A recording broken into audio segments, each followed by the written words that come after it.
안녕하세요. 연명입니다.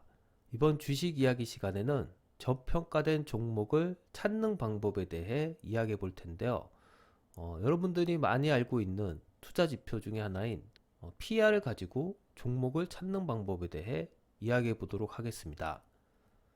먼저 PER에 대해서 간략하게 말씀드리면은 PER은 현재 주가를 EPS로 나눈 것을 말합니다.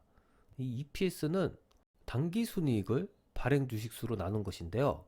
우리말로 얘기해 보면 한 주당 벌어들이는 이익이 되겠습니다.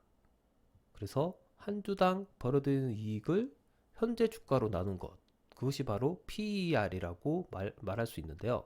이 식에서 볼 수 있듯이 현재 주가가 한 주당 벌어들이는 이익보다 높게 되면은 PR 값이 높게 되겠고요.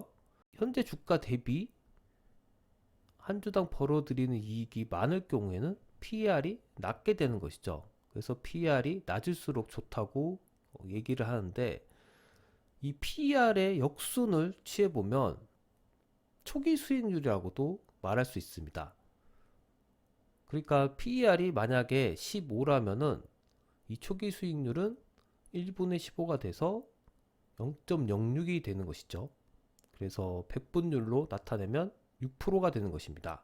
그러니까 초기 수익률이 6%라고 생각해 보면 상당히 많이 벌 수 있는 그런 투자라고 생각해 볼 수 있는데, 현재 부동산이나 여러 가지 적금 등을 따져 봤을 때 상당히 높은 수익률이라고 볼 수 있죠.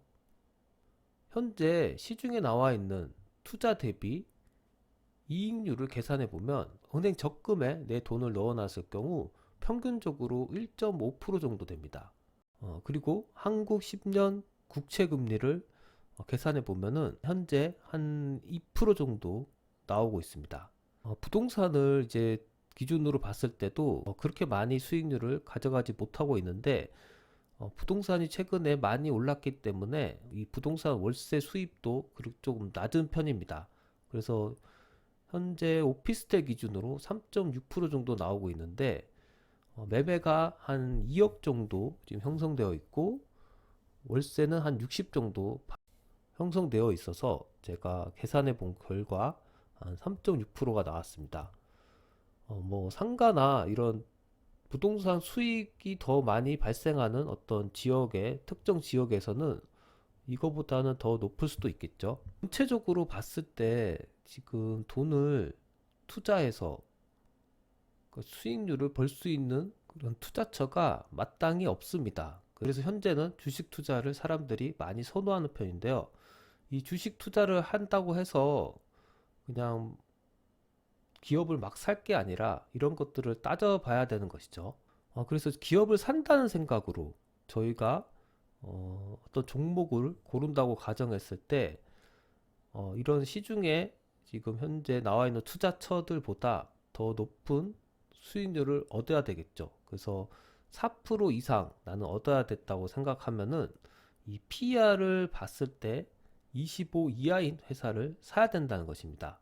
25 이하인 회사만 산다면은 지금 현재 시중에 나와 있는 그런 투자처보다는 그래도 수익률을 좀 더 가져갈 수 있다는 얘기가 되겠죠. 그래서 저평가된 기업의 기준은 초기 수익률, 그러니까 현재 시중에 나와 있는 그런 투자처들보다는 더 많이 받아야 된다. 그래서 4% 이상 받아야 된다는 것을 기준으로 해서 PER을 25로 잡아야 됩니다.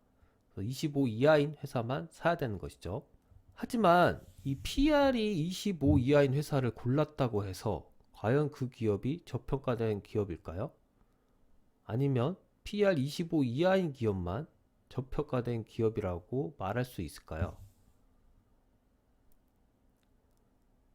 기업이 계속 성장을 해서 순이익이 증가한다면 어떤 결과가 나타날까요? 바로 EPS가 증가하게 됩니다. 이 EPS가 증가한다는 의미는 이 PR의 공식에서도 보듯이 이 EPS 분모가 증가한다는 것이기 때문에 PR이 떨어질 수 있습니다.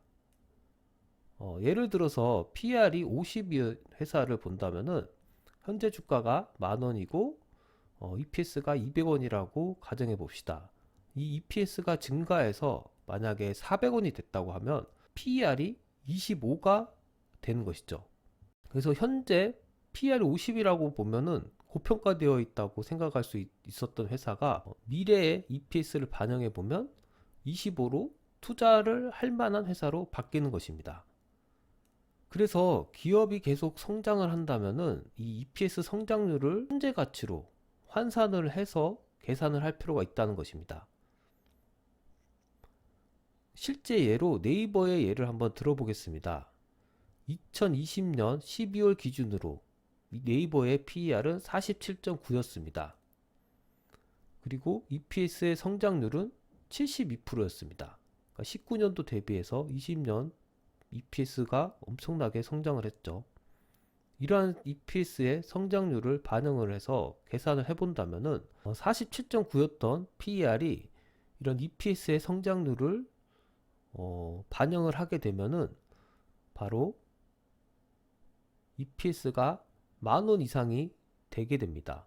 그래서 PER은 26.8로 줄어들게 되는 것이죠. 그래서 2, 3년 뒤에도 아까 전처럼 계산한 것처럼 계속 EPS가 증가한다면은 PER은 어떻게 될까요? 그러한 것들을 반영하듯이 2020년 12월에 네이버 주가는 29만 원이었습니다. 하지만 4개월이 지난 후에는 39만 원까지 올라가게 되었습니다. 그러니까 사람들도 이런 것을 보고 투자를 했기 때문에 주가도 이렇게 오르게 된 것이죠. 반대로 현재 PER이 낮다고 해서 과연 저평가된 기업일까요?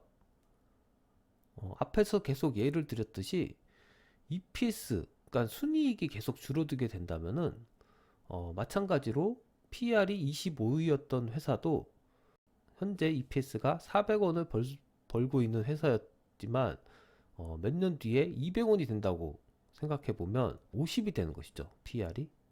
그러니까 저평가되어 있다고 생각했던 회사가 순간적으로 고평가된 회사로 바뀌게 됩니다.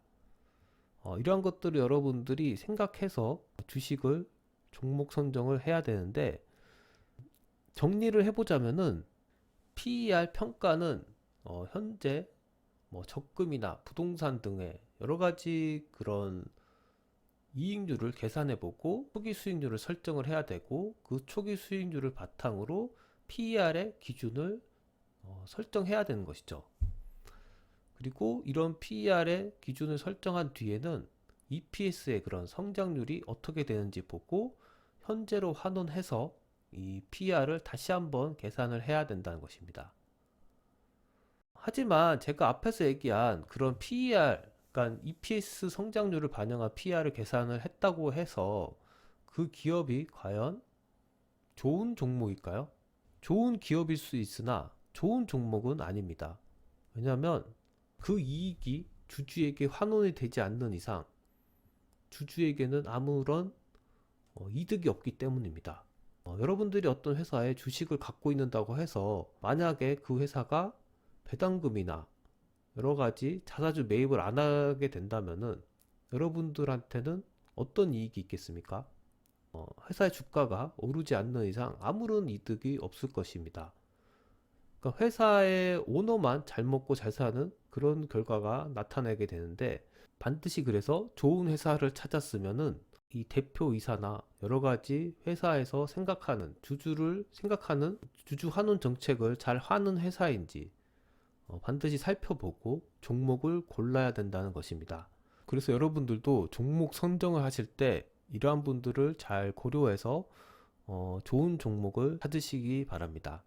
이상으로 방송을 마치겠습니다. 감사합니다.